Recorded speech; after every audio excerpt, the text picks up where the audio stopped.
Right, the penultimate question, and it's fantastic. It's a nice one that's sort of dead easy, relaxing. So the perimeter is 60, so I'm just going to set up a little equation each one. So 60 is going to be equal to, well, I've got my 3x plus x, and then the other two sides I don't know are 3x and x.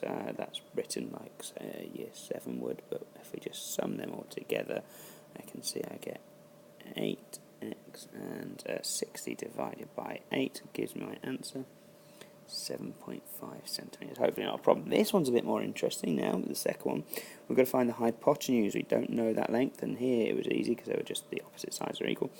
Here I'm going to have to do a bit of Pythagoras first. I'm going to do that in green. So the side we don't know, I'm going to call it y. X would be a bad letter to choose here. Y squared is going to be equal to 3x squared plus 3x all squared plus 4x all squared. There, I nearly made the most common mistake you can make, which is only squaring the x and not squaring the coefficient, because that gives me a nice easy numbers.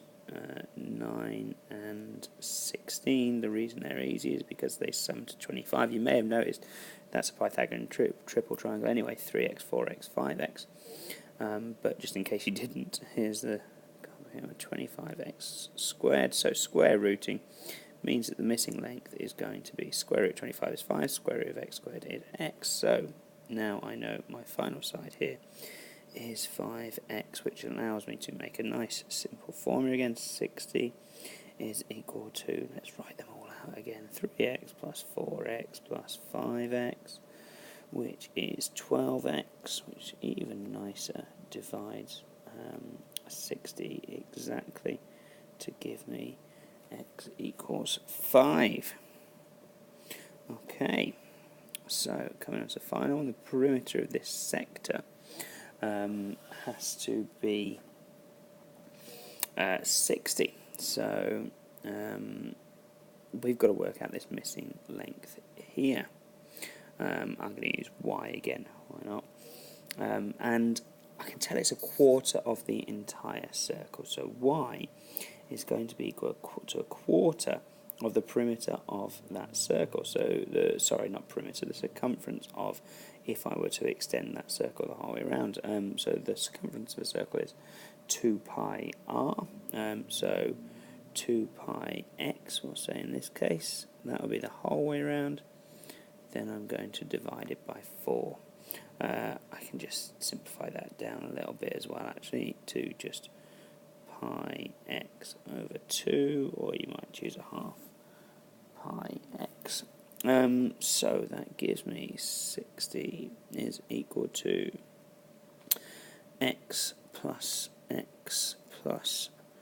pi x over 2. I should have just written them as 2x, actually would have saved myself a little bit of time here. Pi x over 2, great. 60. I might just multiply everything by 2 to get rid of that 2 on the denominator over there quickly.